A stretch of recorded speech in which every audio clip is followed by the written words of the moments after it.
আজ আমাদের ন্যাড়া পোড়া, কাল আমাদের দোল। কিন্তু বাংলার বাইরে হোলিকা দহন নামে পরিচিত, কিন্তু আমরা জানি ন্যাড়া পোড়া।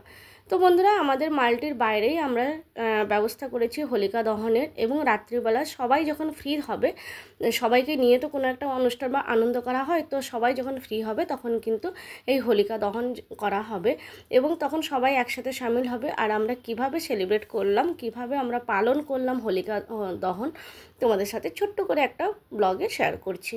তো হ্যালো বন্ধুরা, welcome back to my YouTube channel. আশা করি তোমরা সবাই খুব ভালো আছো। গুড ইভিনিং তোমাদের সবাইকে। যদিও হোলিকা দহন রাত্রিবেলা হয়েছে, আমরা প্রায় রাত 10:30টার পরে আমরা শুরু করেছি হোলিকা দহন। তো তোমাদের সাথে ব্লগটি শেয়ার করছি সন্ধ্যে থেকে। সন্ধ্যেবেলা আমরা একটু বেরিয়েছিলাম, কারণ কাজ তো থাকে, রোজই ভাবি বেরোবো না, কিন্তু কোনো না কোনো কাজ অবশ্যই থেকে যায়। আর সন্ধ্যেবেলা আমাদের বাড়ির সামনেই জাস্ট আমরা সাজিয়েছিলাম হোলিকা দহনের জন্য। তারপরে আমরা বেরিয়ে গেলাম। বেরিয়ে গিয়ে কি কি আনলাম সেগুলো সমস্ত কিছু বাড়ি এসে শেয়ার করছি। কি কালার है?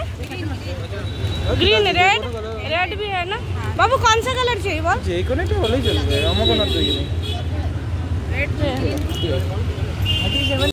তো সন্ধ্যাবেলা বেরিয়েছিলাম, কি কি নিয়ে এলাম।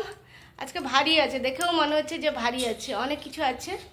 তো কি কি নিয়ে এলাম সেটা তোমাদের সাথে শেয়ার করছি। নিয়ে বেরিয়েছিলাম 500 টাকা, আর পুরো 250 টাকা ঘুরেছে। কি কি আছে তোমাদের সাথে শেয়ার করছি। এই যে সুমন্তের ব্যাগ, এই ব্যাগে এটা হচ্ছে একটা 10 টাকার কালার, এটা পাক্কা কালার। আচ্ছা, আর গুলা পাক্কা কিছু না, 3 দিনে বেরিয়ে যাবে ওটা। যাই হোক, এটা হচ্ছে কালাকান্দ, গরম আছে। আহা হা, কালাকান্দ, বাহ। হ্যাঁ, তো ওর উপর ধোঁয়া জমে গেছে। আর এটা হচ্ছে চানাচুর, এটা চানাচুর আছে, এই যে দেখা যাচ্ছে কি চানাচুর, এই যে লেখা আছে নমকিন, চয়েস নমকিন। আচ্ছা, তারপরে এটা হচ্ছে দুধ, গাইর দুধ 1 লিটার, গাইর দুধ 1 লিটার। কোথায় লেখা আছে, আমরা মানবো কিভাবে? আর এটা হচ্ছে পেঁয়াজ 1 কেজি। আজকে পেঁয়াজ শেষ হয়ে গেছে, লোকের বাড়িতে চেয়ে নিয়ে এসেছি। পেঁয়াজ এখানে 40 টাকা 50 টাকা করে কিলো। 250 টাকা নিয়ে গেছিলাম, আর 250 টাকা ফিরেছে। বাহ, হ্যাঁ এবার বলো। আর এত ওষুধ, আমার পুরো ভর্তি একদম ওষুধ ওষুধ। আবার যাবো ডাক্তার। নাইস। তো বন্ধুরা, কেমন লাগলো আজকের এই ব্লগটা? এবারেই শেষ করা হচ্ছে, চলো রাখছি, বাই। কালাকান খাবে চলে এসো, এই যে কালাকান যে যে খাবে চলে এসো। আচ্ছা, কালাকান্দ বলে, কালাকান্দ যদি হয় তাহলে সাদা কেন? তো কলা বলছে, কালা থোড়ি বলছে। কালাকান্দ কলা, কলা একটা ওটা। না, আমাদের কালাকান্দই বলে। কালাকান্দ বলে না, কলাকান্দ বলে। কি বলে তোমরা কমেন্টস একটু জানিও তো। কালা থোড়ি বলে না কালাকান্দ বলে, কি বলে একটু কমেন্ট। তুমি দুটো সেমই বলছো, তুমি দুটো সেমই বললে। যাই হোক, কি বলে সেটা তোমরা একটু আমাকে জানিও তো। কালাকান্দ নাকি কলাকান্দ? এটাই তো, এটাই তো, ব্যাস ঠিক আছে। তাহলে কোনটা বলে তোমরা একটু সঠিকটা আমাকে জানিয়ে দিও, কারণ আমার নিজেরও আমি জানি না। এই তো আমি বলছি তো কলাকান্দ। আমি শুনেছিলাম কালা, সেই জন্যই বলছি। ওই তো কালা, কালা শুনেছি।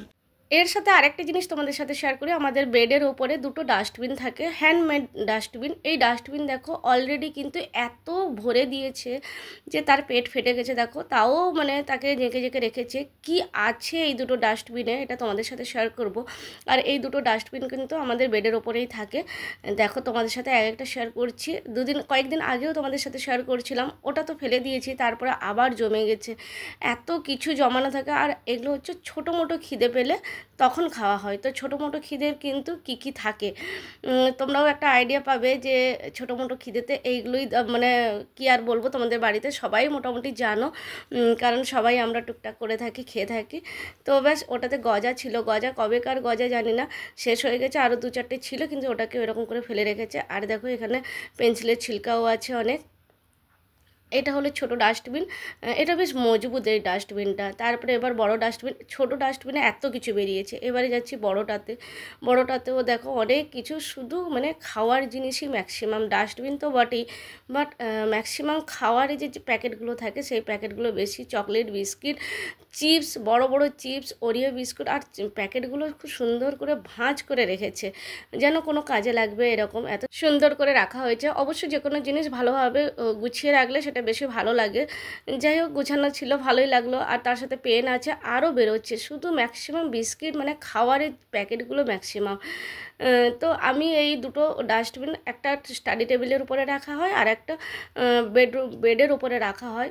কারণ এই দুটো ডাস্টবিন দেখেও বুঝতে পারছো যে এটা মানে যেগুলো দরকার নেই অপ্রয়োজনীয় জিনিসগুলো, এগুলো এই ডাস্টবিনে ফেলার জন্য। আর ডাস্টবিনটা খুব মানে খুব সুন্দর, এই জন্য বলছি, তোমরা দেখেও বুঝতে পারছো এটা কিন্তু হ্যান্ডমেড। আমি তোমাদের সাথে এর আগেও শেয়ার করেছিলাম যে হ্যান্ডমেড, আর এটা খুব শক্তপোক্তভাবে বানানো। আর অনেক জিনিস কিন্তু একসাথে থাকবে, এই দেখো বেশ অনেক জিনিস একসাথে থাকবে। আর এর পেটটা মানে এত জিনিস ঢোকানো হয়েছে এর মধ্যে যে পেটটাই খুলে গেছে। তো যাই হোক, সেটাকে আবার ঠিক করে দিলে আবার হয়ে যাবে। আর ব্যাস এই হচ্ছে পুরোটা তোমাদের সাথে শেয়ার করলাম। আর তারপরে রান্নাবান্না করব, রান্নাবান্না করে খেয়ে দিয়ে তারপরে অবশ্যই হোলিকা দহন তো আছেই। আর হোলিকা দহন কেন করা হয়, কী ব্যাপার, এর বৃত্তান্ত তো তোমরা সবাই জানো। আর যারা মনে হয় জানো না, তারা এখন তো সব কিছু অনলাইনে পাওয়া যায়, তো অনলাইনে জেনে নিতে পারবে। গুগলে সার্চ করলেও জানা যাবে যে কেন হোলিকা দহন করা হয়। দেখো আমি ডাস্টবিন পরিষ্কার করে আবার বেডের উপরে রেখে দিয়েছি সুন্দরভাবে। দেখো খুব মজবুত, মানে এই ছোটোটা বিশেষ করে একদম মজবুত আছে, যে কোনো জিনিস রাখা যাবে, অবশ্যই ডাস্টবিনের মতো জিনিস। তো যাই হোক, তোমরা সার্চ করলে জানতে পারবে কেন হোলিকা দহন করা হয়। আর আমরা সবাই মিলে একসাথে বেশ মজা করি, এখানটায় আনন্দ হয়, হোলিও বেশ ভালোভাবে আমরা সেলিব্রেট করি। কিন্তু একটা কথা বলে রাখি, এখানটায় আমাদের বাড়ির দিকে কিন্তু আমরা ন্যাড়া পোড়াটা খুব একটা দেখতে অভ্যস্ত নেই। হোলিকা দহন তো ছেড়েই দিলাম, ন্যাড়া পোড়াও কিন্তু দেখতে অভ্যস্ত নেই। হোলিকা দহনের পরে কিন্তু সবাই সবাইকে আবির মাখায়। এইখানটায় মানে একটু হোলি খেলা শুরু হয়েই যায় আগের দিন রাত্রিবেলা। তারপরে সবাই মিলে এই যে জল দিয়ে ঘুরে ঘুরে সবাই মিলে পুজো করছে, এবং তারপরে পুজো শেষ করে প্রসাদ নেওয়া হবে। আর আমার সবথেকে ভালো লাগে এখানটায় যে নারকেল দেওয়া হয়, সেই নারকেল যেটা আহুতি বা হোমে লাগে, ওই নারকেলটা দেখবে একটু জ্বলে গেলে খেতে ভালো লাগে, প্রসাদ হিসেবে আমরা খাই। তো যাই হোক, ওটা তো আমরা খাবোই খাবো। এখানে হোলিকা দহন হয়ে গেল, সবাই মিলে চারিদিকে ঘুরে জল দিয়ে যেমনভাবে পুজো করা হয় পুজো করা হয়ে গেল। তো বন্ধুরা, কেমন লাগলো বলো আমার আজকের ব্লগ, এই হোলিকা দহনের ব্লগ?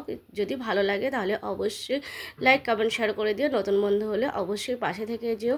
আবার আসবো নতুন একটা ব্লগ নিয়ে। ততক্ষণ ভালো থেকো, সুস্থ থেকো, সাবধানে থেকো। টাটা, বাই বাই, শুভরাত্রি।